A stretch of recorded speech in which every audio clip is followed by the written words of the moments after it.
normally 8 to 15% of labors have a big water break. So like big movie quality gush. Like the movies make you think, oh, you have a baby, your body explodes and just water gushes everywhere. And it's so rare.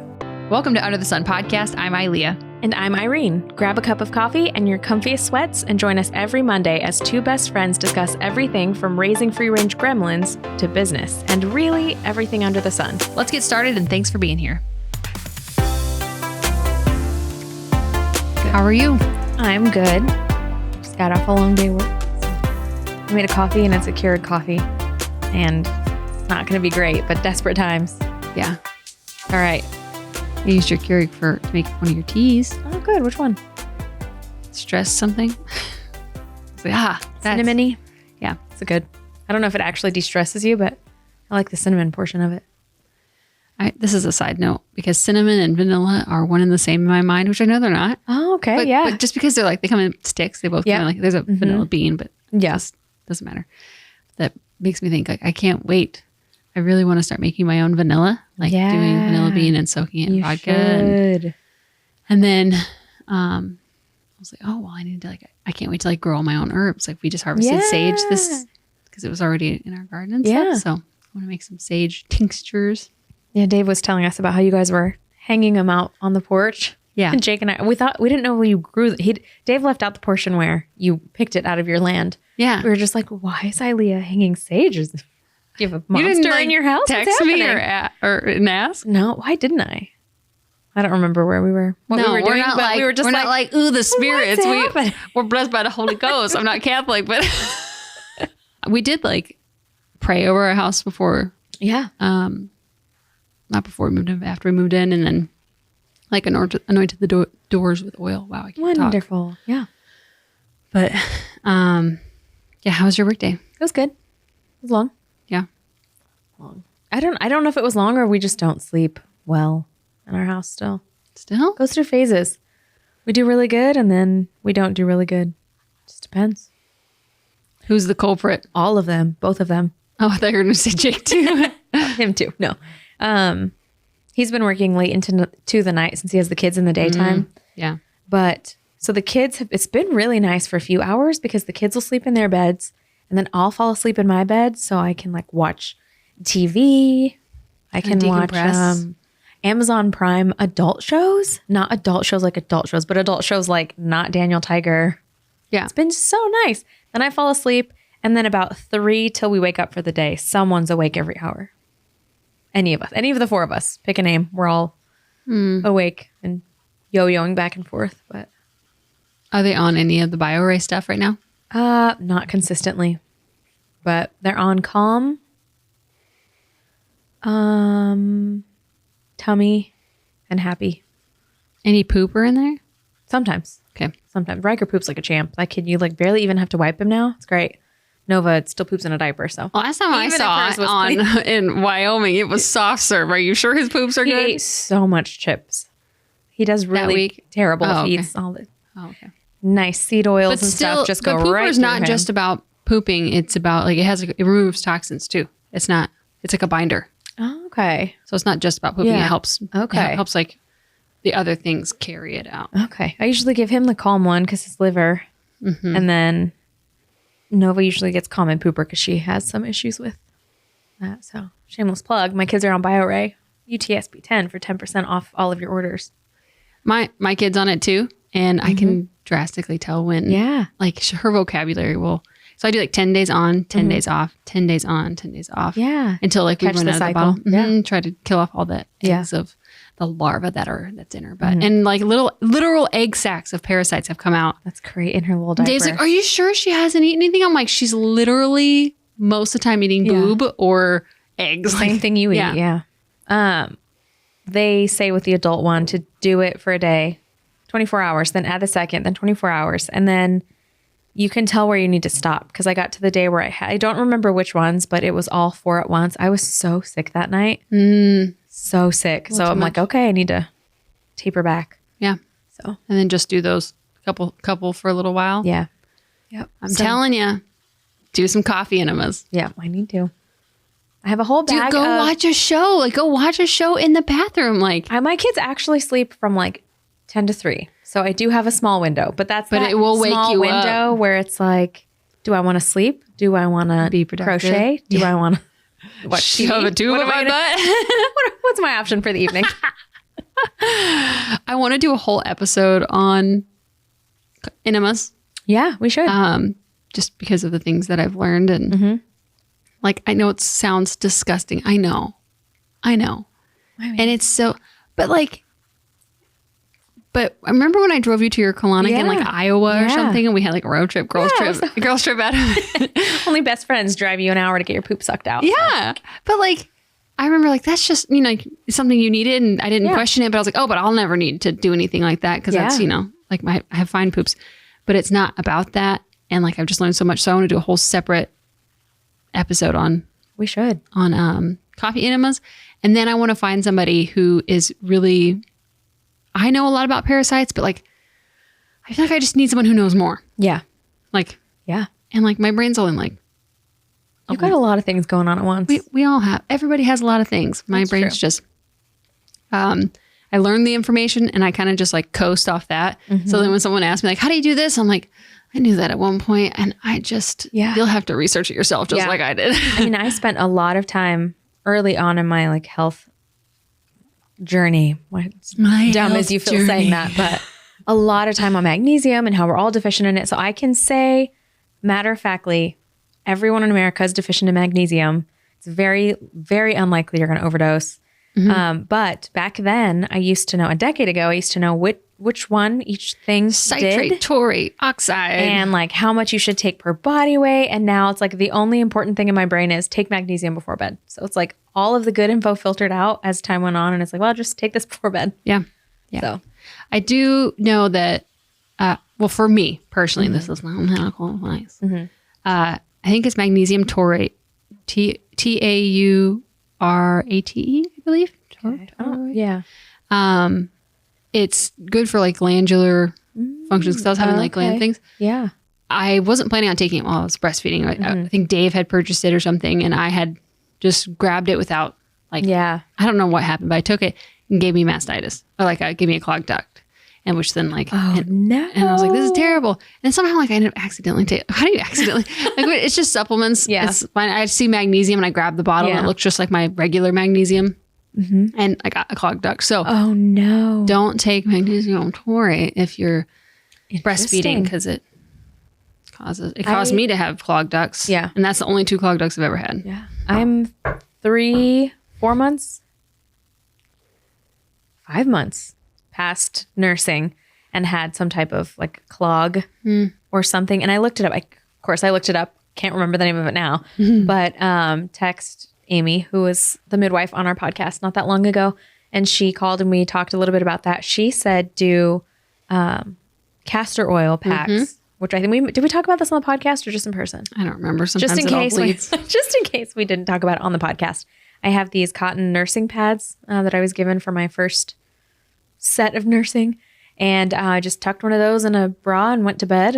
And I didn't do that super consistently.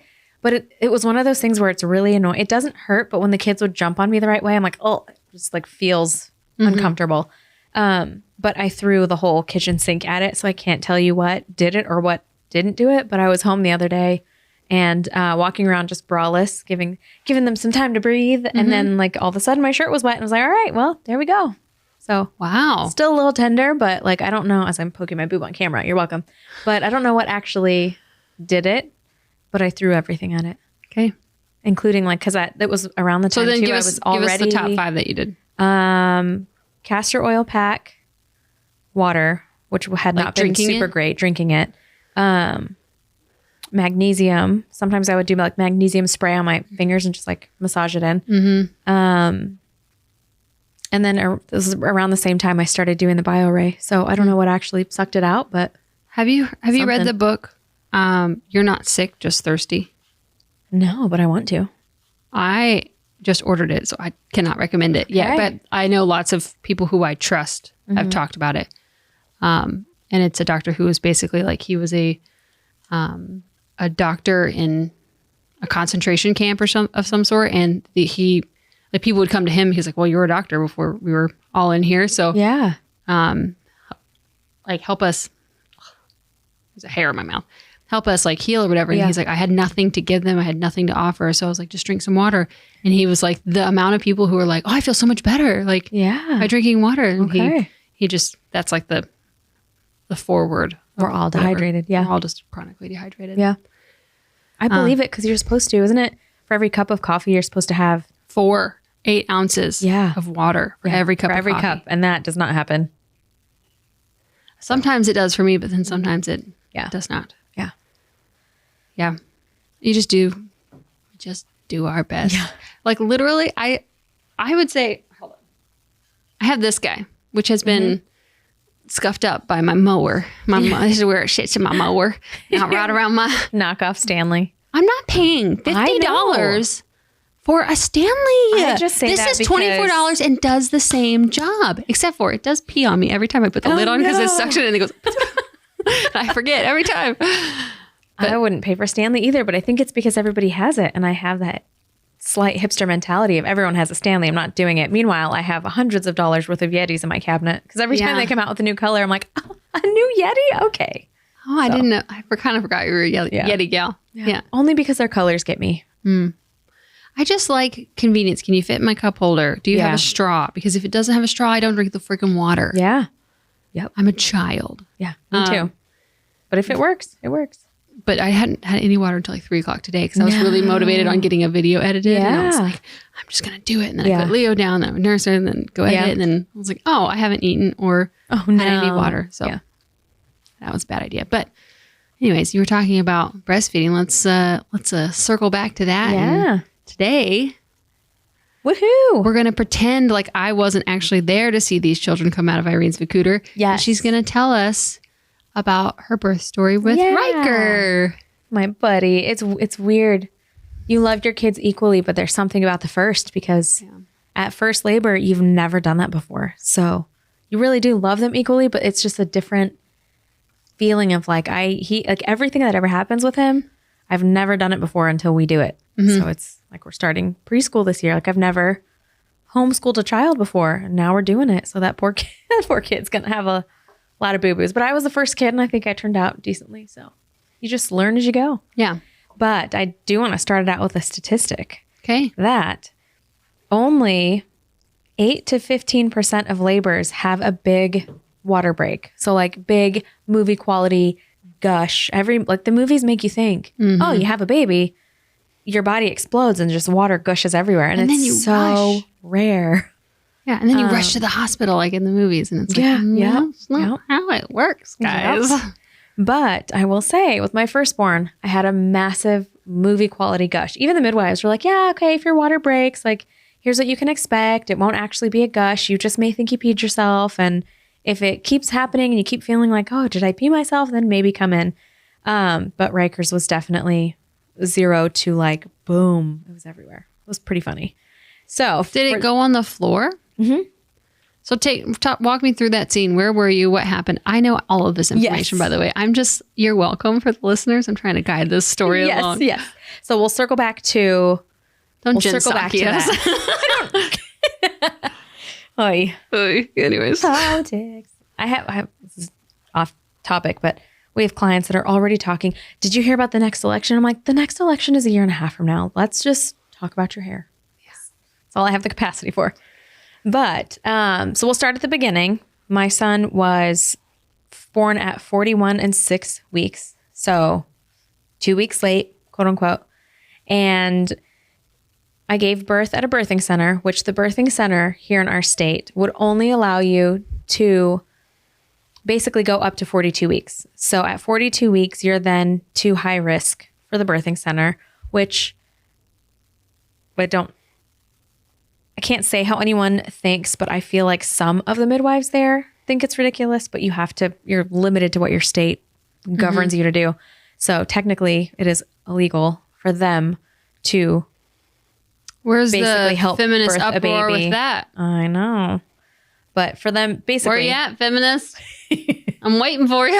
I almost said something terrible. Do it. Say it. Terrible. Say it. They're out killing their babies. where they're at. That is where they're at.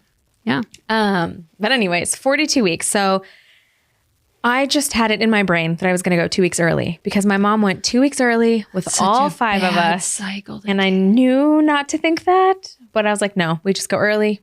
We go early. That's how my family does it. We're going to do. I was trying to like will it into existence.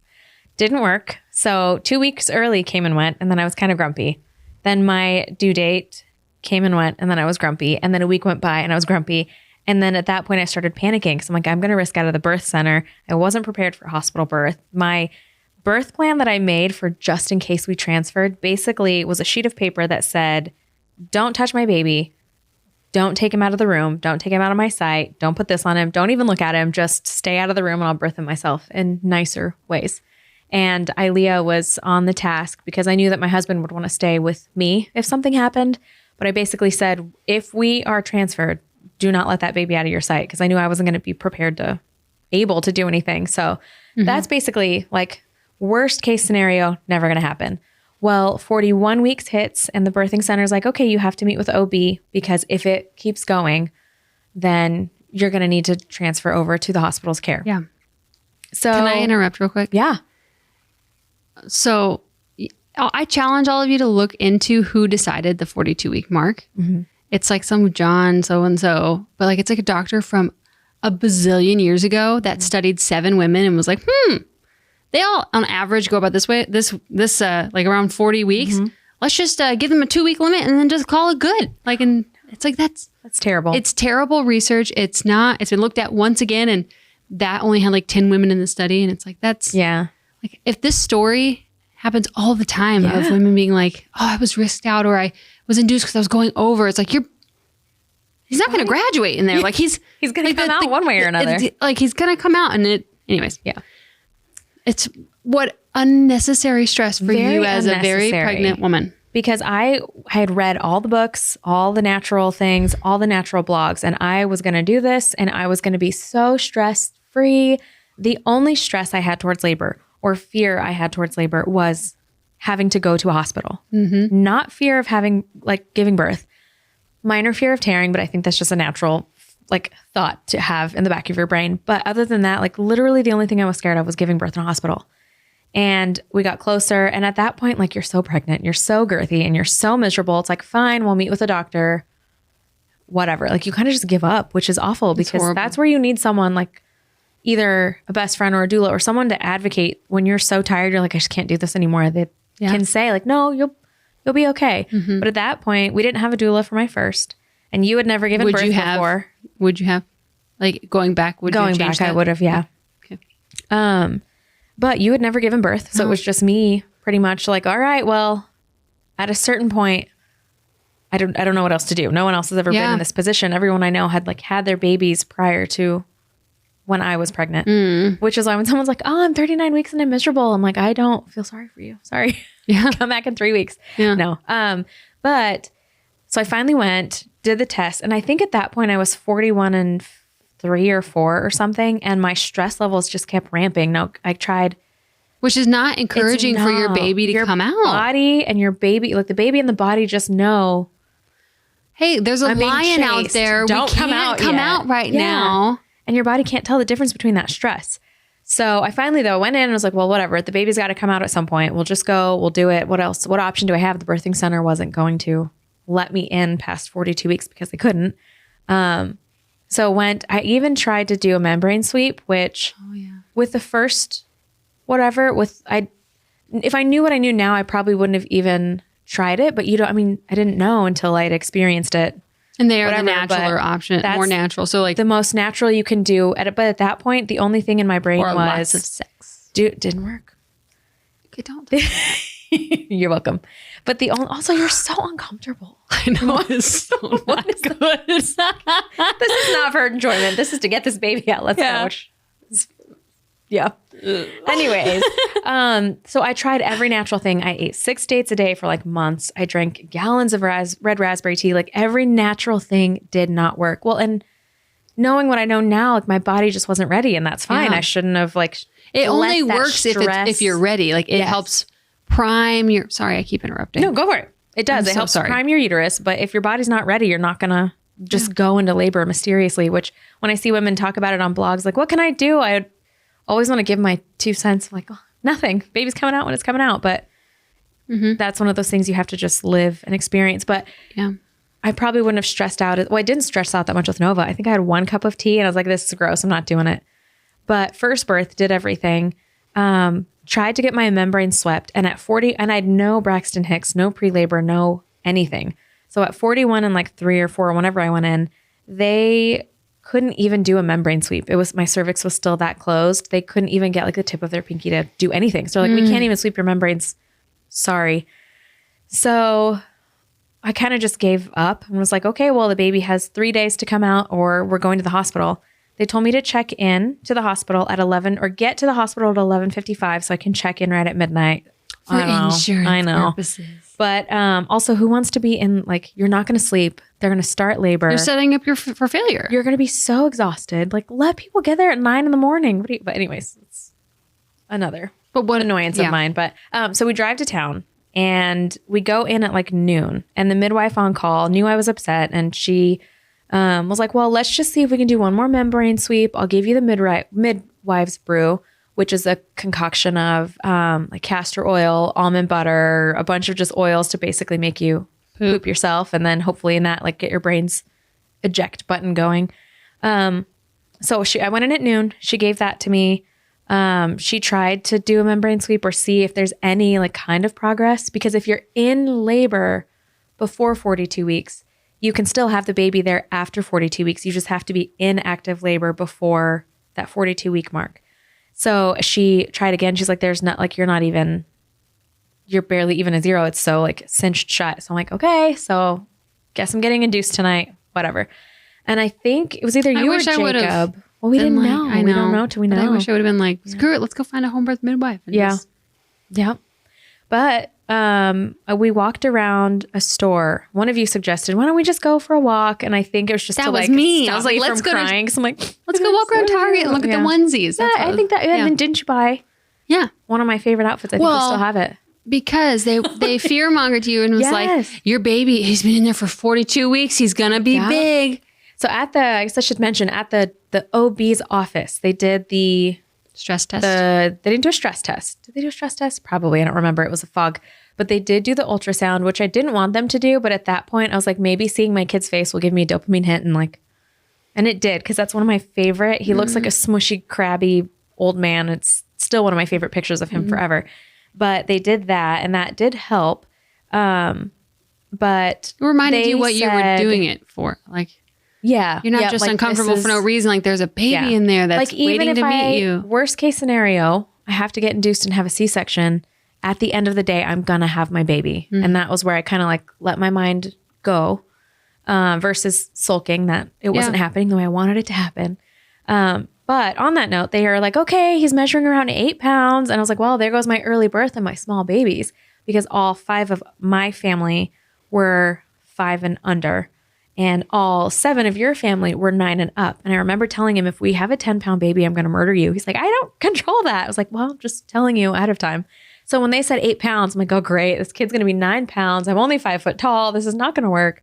Anyways, all that to say, they were completely wrong about everything. And so we check into a hotel, even though I think Jacob wanted to sleep because he stayed up the whole night before I was about to be induced, and he knew it. But he's like, I just want to get a couple hours of sleep. And I remember being annoyed. I mean, at that point, you're just large and annoyed at everything. Yeah. But I was like, we're going to waste all this money on a hotel and just to go to the hospital and be at the hospital for the next few weeks. And I was super crabby about it, and my mood was bad.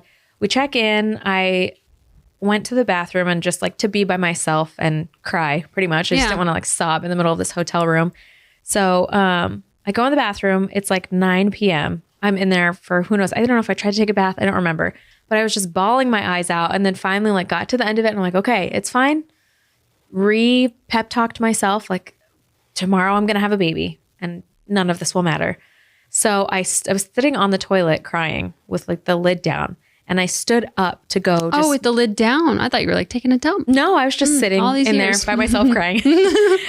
So I stood up to go hang out with you too and just watch movies or something. And as soon as I stood up, my back popped. I was like, oh, that was like not painful. It was just weird. It felt like my back popped, but it didn't really feel like my back popped. I was like, that's weird. So I take one step and then boom, the floodgates just opened. There was like, it was water everywhere. It was like the greatest moment of my life at that point, because as soon as my water broke, I was like, I'm in labor. I can go to the birthing center. And this was like 2.5 hours before the cutoff time. What a blessing. And that, like, I could still cry if I think about it. But it's like, because I was in there not just crying, I was crying and praying, but like trying to get my mentality of like, you know what's best, you know what's in control. Like, I think it was that release of like, all right, this is not my labor. This is the Lord's labor. Yeah. I'm just here for the ride. And then boom. So yeah, I still remember. I can see it. I can see it in my mind's eye of like, it's a picture like two double beds. And then it's dark because it's late. It's like 10:30, 10, 9:30, 10. 9:30 it broke, almost on the dot. And Irene's wearing this long, flowy, I think it was your striped dress, your black and white striped maxi dresses. Yeah, that's the word. And she kind of waddled out, and she was like clearly like it was, you know, the light was whatever. And she's like, my water just broke. And I remember just being like, yeah, that's so great. Like, that means we don't have to go to the hospital. And you were like, and then I think Jake got up and hugged you, and then you started crying, and it was really sweet. Yeah. Just because it was like, I was like the relief, I think, for all of three of us. Yeah. It's like, well, I mean, when you were in there, I was on the bed, like praying, like this is just what she wants. Like, what the heck? Yeah. And I didn't know that. I didn't know to fight for you then, you know? But, you know, we both know now. We'll both just go have our babies in the lake. So yeah. Go get us a banana leaf like Mama from Dry Creek Wrangler. Oh, yeah. So that was a really cool thing. But so I had 0 Braxton Hicks, 0 anything. Water goes from, apparently, I know now, didn't know till after I gave birth, that if your water breaks, your labor is a lot more painful. I guess because there's no like water cushion to cushion this baby who keeps being shoved into your pelvic bone. But he was the perfect position the entire pregnancy. And then 2 weeks before he came out, he flipped face up. And apparently if you're sunny side up, you're going to have back labor. So I went from no pre-labor to back labor. And then I think from water breaking till he came out was 16 or 18 hours. I don't remember that part, but of basically back-to-back labor. And I remember trying to think of the books who were like, you're going to have a contraction. It's going to come like a wave and you can survive anything for a minute, and all of the things that you read and try to study. But I remember even the midwife was doing counter pressure, and she's like, okay, it's calming down, because, you know, she's on my back and she can feel my muscles like shifting a little. And I remember crying. I was like, they lied. I think I remember saying out loud, like, they lied. It doesn't, you don't get a break, because I wasn't. So back labor contractions are, contraction ramps up and it starts to come down, but instead of coming all the way back down, it ramps up again and then it comes back down a little. So you think you're getting a break and it ramps up. I would have like 3 or 4 in a row, and then it would finally stop and I'd get a few minutes of a break. And I remember she's like, it's calming down. I was like, it's not. Everyone's lying to me. It's like, it's weird the stuff that you think or you say. Yeah. But that was the biggest thing, is like, I had it in my head that I was going to have a pain-free birth and everything's mind over matter. And I've been on the floor crying with period cramps before. So how much worse could labor be? And it's, And then I remember after he came out, he was 6 pounds, covered in vernix. So for those of you that don't know, a baby that is covered in vernix is not a late baby, because it's actually probably early. The longer they're in there, the vernix is this like gooey, crusty. It's like slimy, cottage cheesy, not crusty, but like it looks like a scale from the pictures, I guess. Yeah. The longer you're in the more that washes away. So a baby that's late comes out with hardly anything on them, just a nice clean baby. And he was covered, which was perfect for me, because I'm like, good, leave it on. No one touches skin, and not great for Jake, who was like, please towel this baby before you hand him to me. But and there was my 6 pound, not too. I remember the midwife saying, he came out and she was holding him and doing all of his checks and stuff. And she goes, this is not a 2-week late baby. So imagine in that moment, like you're in that post baby, but I still had a like negative thought of like, I'm glad it happened here, but I would have been livid if I gave birth at a hospital by induction and he came out that covered. I would have been, because that's the one thing I did know, was a baby that's that covered is not late. So I was like, I can't believe I would have let them bully me into, and not the birthing center. I thought they were great. They did everything they could legally do within the bounds of our state. But I felt frustrated that the doctor and the state was able to bully me into getting to that point, you know? Yeah. So, yeah. Wow. How long of a labor? So when did you get your first contraction from water breaking to first contraction? It was kind of right away. They were like mild, but it pretty quickly progressed. Because I remember laboring as long as I could in the hotel bath. And then we got to the birthing center at 3 or 4 in the morning. And then he was born I remember that drive. 1. I have a photo somewhere or a video of like you guys, like a vertical video of you guys driving. That was the longest 3-minute car ride of my life. So just imagine, what if you would have gone into labor and had to drive 45 minutes? I cannot imagine. I can't. Yeah. So that was his birth. So there's this joke like a wives' tale, I guess, that how your labor goes is how the personality of your child is going to be. And so I laughed because he, not really 2 weeks late, but I was like, well, he came out 2 weeks late, backwards, and on April Fool's Day, and that he's a giant goofball. So yeah, we filled out his preschool board, and on the, like, you know, my name is Riker, I'm starting preschool, all these things. So it's like all your favorite things. I'm like, okay, what's your favorite food? And he actually thought about it. And I'm glad he like took his time to process. He goes, cow's meat. I'm like, my man. And then I was like, what's your favorite song? And he goes, you know, the one that goes, da, da, da, da, da, da, da, da. What would you do?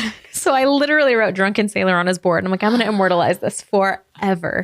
Oh, so, I love that. Yeah, it's great. Oh, little Riker. Yeah. That kid. Spitfire. Yeah. Yep. Spitfire. And so it's interesting to recall. And I meant to put that birth video together. It's still one day on my to-do list. I just haven't done it yet, but I have all the footage and she got my money shot. I could probably get it done faster. Probably. Just give me a hard drive and I'll get it done at some point. Okay. I cut the cord, not my brother. Yeah. Just so everybody knows. He didn't want to. I didn't care. Either way, I literally would have gotten in the tub if you would have asked me to. I don't care. Yeah. I wanted to cut it myself. But not everybody. I wouldn't just do that for anyone. No. There's like juices in there. Yep. But that's okay. You know? Thanks. But yeah, I wanted to cut it myself, but there is something. Oh, I should have. I'm sorry. No, I couldn't. Oh. I almost did. I was like, I think I can do it. And they handed me the scissors and I remember saying like, nope, I can't do it. And I get freaked out. It was like that. I could do the next one. It's got to be like a instinct of like this is mine. If I cut it, it's not mine anymore. Yeah. It was weird because I was like determined before I had him. And as soon as he was out, I'm like, this thing is attached to me. I can't do it. And so it was weird. But yeah. Oh, Riker. So I don't know. I have a lot of emotions. For one, because he's growing and he's starting preschool and I cannot believe my kid is like a big enough kid to start school, but also a lot of emotions. I didn't have per se a traumatic birth because I still, at the end of the day, I basically still got the birth that I wanted. But I think everyone should process their labor, whether it went perfectly or whether it didn't go perfectly, because there were some things where I'd mentioned this to one of my best friends, her first labor. She still had the birthing center birth, but she had some issues where she needed like some assistance of them pushing the baby out from the top. So I remember I gave up in labor, basically, at transition, which makes sense. But I remember the midwife saying, we need to get her to 10 or she's going to be too exhausted to push. And she was trying to turn him too. So she's like in there turning this baby while I'm contracting. And basically, I don't know the medical term and didn't ever actually look that deeper into it. Basically, like not forced me from a 7 to a 10, but kind of just like did what she could to get me there so I could actually push. And so there was some part of me that's like, well, I didn't actually get myself through transition. Someone else did. And even with my friend's labor, she's like, well, I labored my kid, but someone had to push her out from the top. And it's like, no, you still at the end of the day, like your body did all that crazy stuff. So I'm over it now. But that actually took a little bit for me to process. Like, well, especially when I went into my second labor, like you didn't actually labor the first by yourself. So some part of me was like, you probably can't do this one by yourself either. So that was an interesting thing to process. But yeah, that first to second really was so different, probably because I didn't have back labor. So there were a lot of different things I did first to second that made all the difference in the world. Plus just more knowledge at that point. But any tips for moms who are maybe still processing their write labor? It out.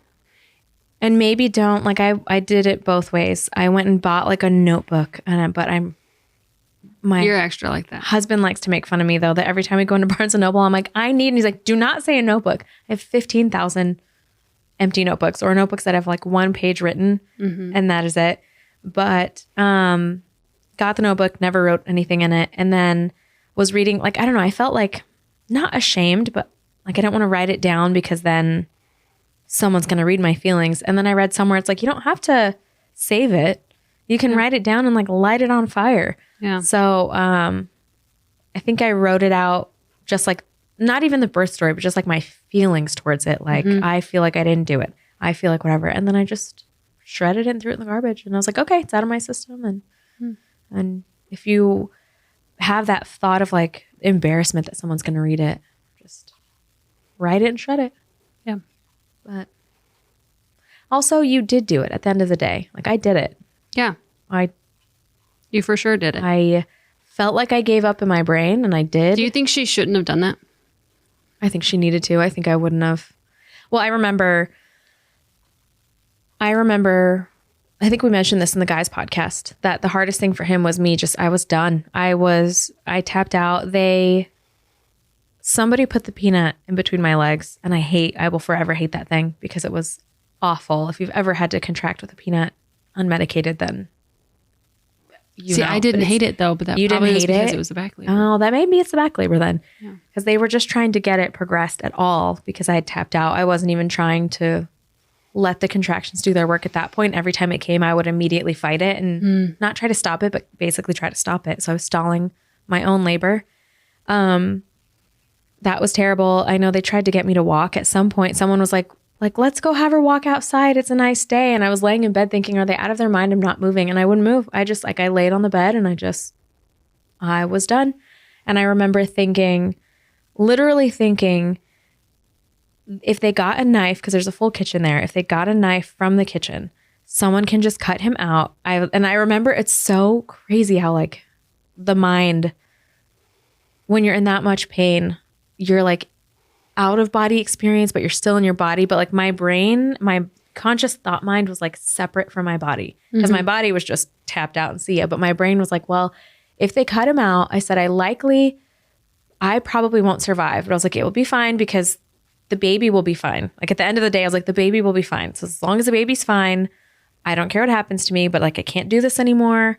And I remember thinking that like Jake would be a great single dad. Like he'll be heartbroken, but it'll be fine. He'll be fine. He'll tell this kid good things about me.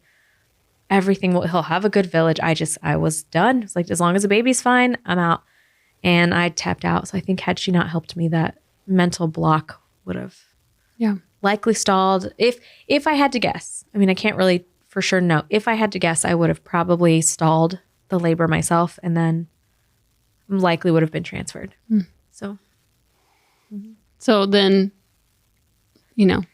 rather have your midwife than do what she did than be transferred and then be like, well, C-section. Yeah. Because that intervention, when she did that, I think he was out. I only pushed for 45 minutes. And I remember at the end, I was like, oh, that wasn't that much. When you hear people say, I pushed for 6 hours. But from the time I got in the tub and started pushing, it was only 45 minutes. I think the intervention that she did helped me get to that point where I think a hospital's intervention would have, who knows what, trickled down into. Because at that point, I literally didn't care what happened to me. So they could have said, all right, we're taking you to C-section. And I would have thought, if I was in the hospital, I probably honestly would have thought, as long as the baby's fine, I can't do this anymore. Yeah. So I kind of liked that. And I think Jake knew, my husband, that I liked not having all these options because there is nothing else to do. The most they have is Tylenol and I think they have a little Pitocin if you're hemorrhaging postpartum, but they won't give it to you in labor.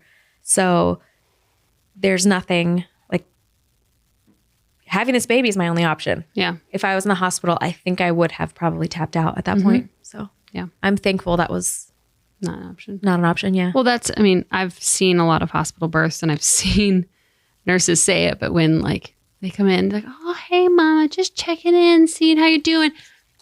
Just seeing how you doing. Yeah. This is the Germix. And then they're like. Right next to an area that doesn't need to be Germix.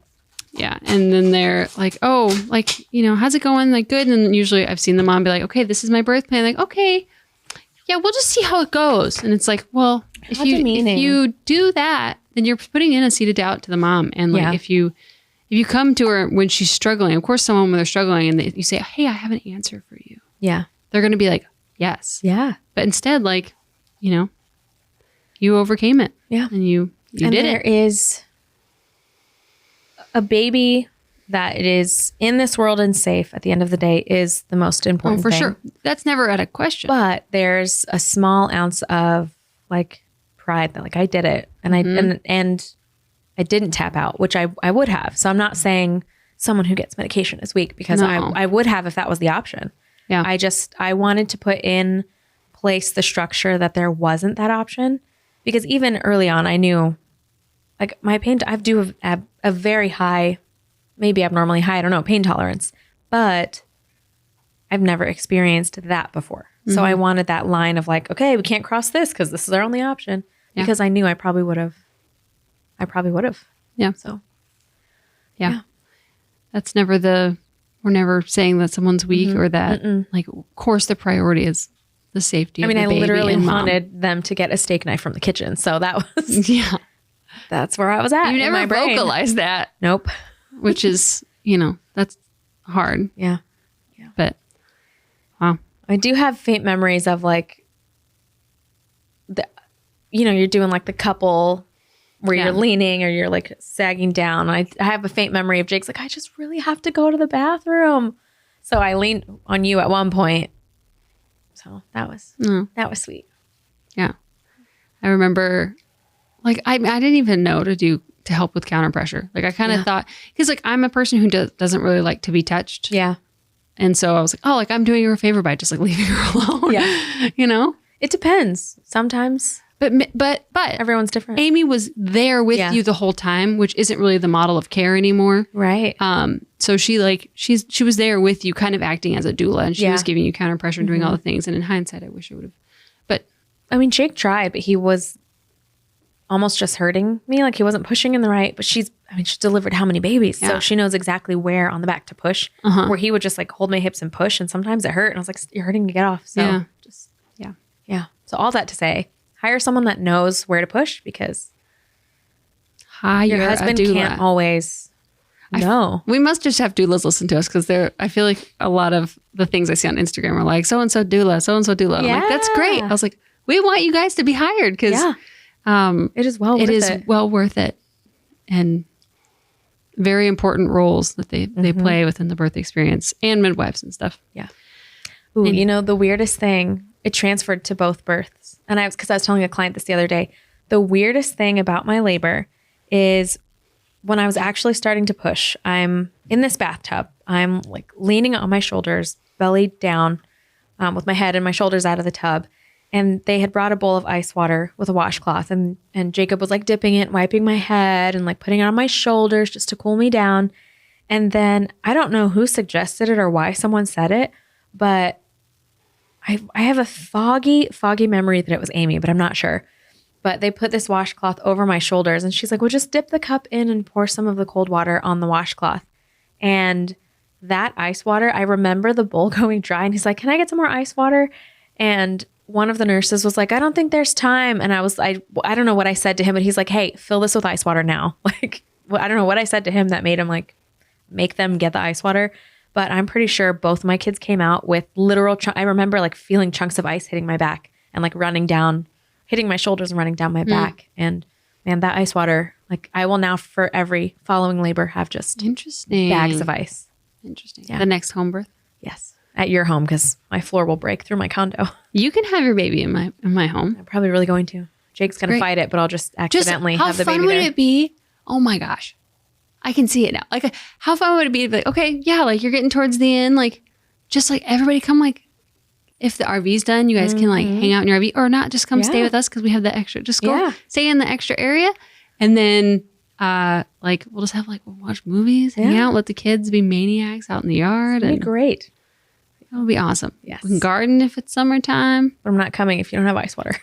I will buy ice, Irene. And we have a gas station not that far, so we can always just go get ice. That's something I've never heard anyone say to this day, though. Never heard that. But I didn't have that. And something that about like great. even feeling the ice hitting my back was just enough of a distraction because it's like clink, clink, clink, and then like freezing water. Interesting. It like offset the heat of like Ring of Fire pain. Interesting. Yeah. Wow. So that was my first kid. Oh, What Riker. am I missing? Nope, that was pretty much it. Just don't let anyone bully you into stressing you out at the end of your pregnancy. And Yeah. It was hard seeing you go through that. yeah, Because I remember, we'll get into Novas in the following episode, but I remember just thinking like, this can't be how it happens every time. Yeah. Like that. I remember that's, I think, when my first red flag went up with like, why does this happen every time? Yeah. Like, yeah, what is going on that this is happening so frequently? And change the model if this is yeah. If what keeps everyone's going to 42 weeks, make the average 42 weeks. 42 and 3 or something. Yeah. Now they changed it though. The cutoff is 42 and 1 at the birth center. Really interesting. I wonder if there were But a I lot of told moms them- like me freaking out that. Well, that's why I transferred. Because I think we'll talk about that some other time. But I think that's why I transferred, because I saw the stress you had towards the end of your pregnancy. And I was like, I just don't want both times. Like, and I don't want this. I was like, and I could never get them to agree to my guest date. Yeah. And I was like, this isn't right. Like I daisied. I took my temperature every day for 3 years. I was like, I know when I had implantation. Yeah. I know when, like, I know. Yeah. And I was like, I just don't want that stress like Irene had. So And I'm I sorry. had it's okay. I mean, it has, in hindsight, so I have irregular cycles. I almost always have, to the point to where they said, like, hey, I don't know, I was probably 15, 16. They're like, oh yeah, you'll probably never get pregnant because my cycles were so non-existent at the time. Hey, let's get to some root causes. Nope. Like, here, just if you take this birth control, then it'll level out your cycle. Thank God my mom didn't want me to. And at that point, like, the medical system actually cared what your parents said and didn't just make decisions for you when you're unable to make logical decisions for yourself. But even then I was like, I don't know. Mine was just laziness. Like, I don't want to take something every day. I'm not going to do that. But it also freaked my mom out a little. I remember she's like, you're not doing that. But yeah, so that was always in the back of my head too. So I think at the time when Ilea finally said, I bet you're pregnant, and I had no idea. You're welcome. I started my journey with an OB who I went in to get, I don't just have a meeting, and everyone's like, there's midwives here. It's great. And they're not midwives, they're midwives, and they were very pushy, and I immediately left. But they did the ultrasound. Well, they did the abdominal ultrasound. Okay. And they were like, oh, we can't see anything, which is not something to tell. Like, we got to find a better word, because of course then I started panicking. And she's like, I think there's something small there. She's like, why wouldn't they do an internal? They don't do. By the time I found out, my cycle was long gone. So at the time that I finally went to the doctor, I should have been 9 weeks. Should have, according to my period. And at 8 weeks, you can see an abdominal ultrasound. But whatever they were seeing was like teeny, teeny, tiny. And so they ended up doing the internal ultrasound. And then there was a heartbeat, and there was all the baby things. And I remember they measured him, and they're like, oh, this baby, you must only be 6 weeks, which I was like, beats me. My periods are so, like, it's still a miracle, I think, that he even had him, because I would have had to have ovulated 3 weeks later than I should have to even conceive him.